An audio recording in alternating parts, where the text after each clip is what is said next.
Good afternoon, my name is Russ, and today we're reacting to Uncle Roger's new video. Let's get into it. When I first fell in love with the East, deeply and hopelessly, it was something like this. That's a very erotic shot of the hands. Opening a nasi lemak. Nasi lemak, that what Uncle Roger eat every day in my childhood for breakfast. A sexy little package of rice and sambal. This is the first time Uncle Roger hear anyone say it's sexy. Fuyo. That why Uncle Roger, big fan of Anthony Bourdain, rest in peace. Remember this, nephew, this food show come out in early 2000, and back in those days, anytime there white guy traveling to Asia to make food show, they always eat weird thing like snake, scorpion, brain, hiya. And Uncle Roger want to tell those people, we don't eat that anymore. We eat bat now. Speak for yourself, Uncle Roger. I don't ever eat that, and I'm pretty sure no one from my country eats that too. Anyway, today we're gonna see when Anthony Bourdain traveled to Uncle Roger's home country, Malaysia. Gosh, I remember the time that Anthony Bourdain used to be the face of, the food channel. I wonder where he went. Right to jail, right away. Penang, little known in the West, is an island located off the northwest coast of Malaysia on the Malacca Straits. General consensus throughout Malaysia says that this is the food capital of the entire region. Correct, Malaysia already got best food in world, and Penang got best food in Malaysia. So if you love food, you have to visit Penang. Anthony, make good choice. I'm meeting up with my Yo, I never seen one of those where the cyclist is in the back. They're always in the front. I guess you have a better view as a passenger. the enormous CF market, where many of Penang's former street vendors have been assembled in one place.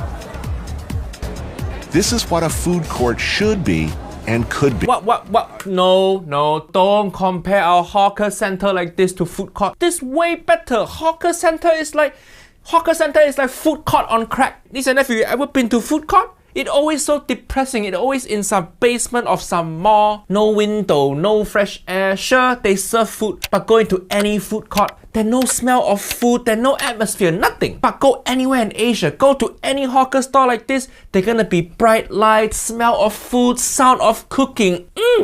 Don't compare this to food court. Food court like concentration camp for food. Also, food courts, you're just sitting in a bunch of fart air. Who wants that? And I wouldn't call that a food court. That's more of a market, Malaysia a number of times, and this steady drumbeat from a sizable number of people as this is where the food is. Okay, it's good here, but Penang is, we have to go and eat. Yes. Why here? I don't know a lot about Malaysian cuisine, so I have no clue what any of those dishes are. But if you guys want to put in the comments below and let me know. What makes Look at how skilled they are. just to scream from the Woo! We settle on pork mee, traditional Hokkien Chinese noodles, Nice. food Penang style. Pork mee, also known as wonton mee in Malaysia. This is another one of Uncle Roger's favorite. Delicious savory sauce, wonton, springy noodle. Just enough vegetables so your mom think it healthy. Uncle Roger, you make fun of Taiwan so much, but yet you guys have so many Chinese-inspired dishes. Totally perfect. wonton noodles. And we always serve chili like this, straight in spoon, so you don't need extra sauce dish. No need to do so many dishes. This is exactly and totally what I needed right So now. the contents of your spoon will take you right back where you belong. That sounds so wrong. Right back where you belong. Go back. Into it. All right. A little bit on the side and ease your way into it. Oh yeah, this is like Uncle Roger hungry already. to make me happy.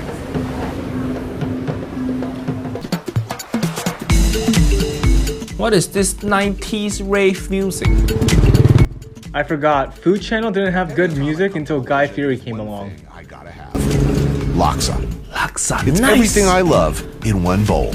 Everything I love in one bowl? This bowl better have MSG and my ex-wife obituary. I want to share this with you. The joy of a simple bowl of noodles and spicy stuff. Laksa. I've only had the kuching stuff in Borneo. I've never had this, and all the smart-ass foodies say that this is the wow. I'd be at a loss of words for those kind of noodles too. many different That looks variations really of good. laksa. Anthony in Penang right now. So in Penang, the special version of laksa is called Assam laksa. Assam means sour in Malay. The broth more sour, more fishy, sweet, salty, everything. All the flavor attack you like how Uncle Roger attacked Jamie Oliver. Woo! Yeah! Wow, that's pretty awesome. Now, I would be criminally remiss if I didn't tell you what was in this bloody magnificent dish. Okay, tell us. For the record, there's this, and also some of this, and this, also lots and lots of this.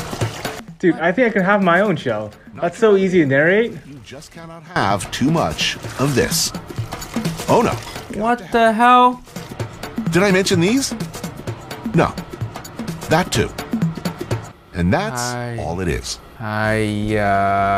Anthony, you have to fire your food researcher. You need to name the ingredient, do your research. Food show without research, then you're just going on vacation. Okay, niece and nephew, let Uncle Roger help. So, for the record, That rice noodle. there's this, and also some Herb like laksa leaf and mint, cucumber, onion, also lots that and lots broth, of this. fish-based tamarind broth, prawn paste, chili, and that special ingredient, that is torched ginger flour. In Malay, we call it bunga kantan. This very specific ingredient, Uncle Roger never eat this before outside of Southeast Asia. It have very delicious floral taste. That way outside of Malaysia, you cannot get Assam laksa dish this good because it's missing this important flour. And that's- Uncle Roger, I never had that, but I'm not sure if I'd ever describe floral taste as delicious. To Uncle Roger country Malaysia because so many ingredients we don't export. You can't get it outside of this country. And by the way, another reason to go Malaysia, Uncle Roger actually gonna open my very first restaurant over there for you. Coming soon later this year. But shh, don't tell anyone, okay? This little secret, just for loyal niece and nephew watching this video. So, lots and lots of this. Not to rub it in, but you just cannot have too much of this. Oh no, got to have it. See, the broth go in bowl and come back out and go back in because we want to mix everything together. Give you some broth, give you some fish meat in the broth, everything mixing. And that is why in Asia, you can't survive if you have food allergy. No way you can separate out all the allergen, they all mixing together. In Asia, if you have allergy, you just die. Simple. You call it contamination. Uncle Roger call it flavor. Uncle Roger also forgot to mention that real flavor comes from the hands. You see that? They're not wearing gloves. Caribbean with a more sour component. Strong fish stock, Correct? almost like a southern French fish stock, made from mackerel, I believe. Mackerel, correct. Some tamarind, some fish bone also. Uncle Roger can smell it. Spicy stuff that comes in a bowl. You would really like this. I don't think Anthony actually enjoyed that. Uncle Roger reviewing this late night here in LA. Now I'm hungry. Where I can get this? I need to kidnap this laksa uncle, bring him over here, and see, he even dressed like me. Imagine a world. Another uncle who dressed like me also. Malaysia is just whole country of Uncle Rogers. I guess Uncle Roger's just stuck in the early 2000s. Fast food outlets, the usual suspects clogging up our mini malls. No, every country need fast food chain. Where else shitty teenager gonna work? Imagine we had individually owned and operated joints serving stuff like this all over America. Can you imagine how delicious that would be? That is like hearty, spicy. Look at that magical broth they got simmering away over there. Go to any Asian country, you're gonna find a dish where they are boiling the broth 24/7. And that is the secret to flavor. Sour flavor profile. Probably traceable to Thai influence. Suddenly he do research. I actually know what I'm talking about. Well, they told me 5 minutes earlier. Wow, I almost said yummy there. What is happening to me? Hiya, Anthony. Nothing wrong with saying yummy. That what Uncle Roger say when I orgasm. Nah, Uncle Roger, you gotta do the yeah. Yeah! If you're in Penang, then you might swing by New Lane, New Lane, another famous street, Food Wonderland. famous for food. Oh my gosh, if you guys haven't been to LA in a while, LA is starting to look like this because there's so many food carts on the streets. And it's honestly getting out of hand. Night market. Fried oyster. God, it's a wonderland. Another classic food. Seen that? France. Wow. Here we call it water chicken. Correct, correct. Anytime you want to eat something weird, just call it chicken. Then it's not so weird. Remember in beginning of video, Uncle Roger said I eat bat? That's because the guy tricked me. He said it cave chicken. Hiya. Cave chickens, I feel like that's a terrible name. Maybe an upside down chicken or a flying chicken. This for me, a char kway teow. Char kway teow, nice. Kway teow here. Okay, we're gonna order from the lady over there.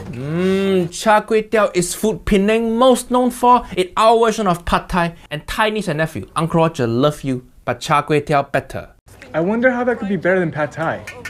I can't really imagine pad thai getting any better. They took over from their parents. Literally meaning stir-fried rice cake strips, there are many versions. Well, first of all, what are the ingredients of a classical char kway teow? Okay, you start off with lard. Lard, correct? Pork fat, really important. Pork so haram, but so delicious. The good old days when everyone used pork lard. So the noodles, Noodle is rice noodle. Flat one. bean sprouts, Bean sprout, correct? chili, ground, Garlic chili, good. and then the really special ingredient is the sauce. Sauce, Just correct? plain old soy sauce. Every stall has its own secret recipe. That right. And they're not gonna tell you what recipe it is. Usually char kway teow sauce, we have soy sauce, dark soy sauce, oyster sauce, sugar, caramel sauce, and of course MSG. But everybody have their own secret recipe. And by the way, Uncle Roger don't know why I'm reviewing this master char kway teow auntie. Uncle Roger just food YouTuber talking shit. This woman is pro. That like Justin Bieber reviewing Mozart. Which they cook at home. That murky mystery sauce. Yep. Look at that. You know that you're not in the US anymore when you get like half the portions. But the secret of a good char kway teow is the heat of the frying pan. Ah, You'll never be able to do a really good char kway teow at I home. think she's talking about wok hei. Some of these frying pans are generations old. They're so thick, they're so well seasoned. It's not an actual ingredient, but it's an important ingredient. The wok, what's it called? Wok? Hey, See? Wok hei fui. Oh. This auntie, I think she's my long lost sister. Essentially the taste of the wok itself. and a new wok will burn, whereas this one with that same heat doesn't. It just caramelizes. That way Uncle Roger want to pass down my wok through generation. That what my kid gonna get on their wedding day. My old wok, that way better than any diamond ring bullshit. Right, I mean, this is deep roots cooking here. And did you like this little extra touch? Little banana leaf. Yeah. it's- Because you know why? That also adds to the taste. When the very hot noodles hit it, it cooks it slightly and sends Good. this aroma through the noodles, and it also adds to it as well. That right, There's correct. a lot of pretty food on this street, brightly colored, altering textures. This is not the most attractive looking dish in the world. A good one, from my experience, is pretty brown and murky looking. Food don't need to be pretty, okay? Don't judge book by cover. Don't judge noodle by color. You want pretty food, just go eat at some stupid Michelin star place. The chef there, they use sauce to make little dot on plate. Who want to eat dot? I try to eat food, not your art and craft bullshit. Hiya. But you can't forget that your eyes eat first. And let me tell you, those noodles look fucking great. Just because it isn't plated nicely doesn't mean that's not pretty. Just like how a girl without makeup doesn't have to be ugly. That right. As long as the food is good.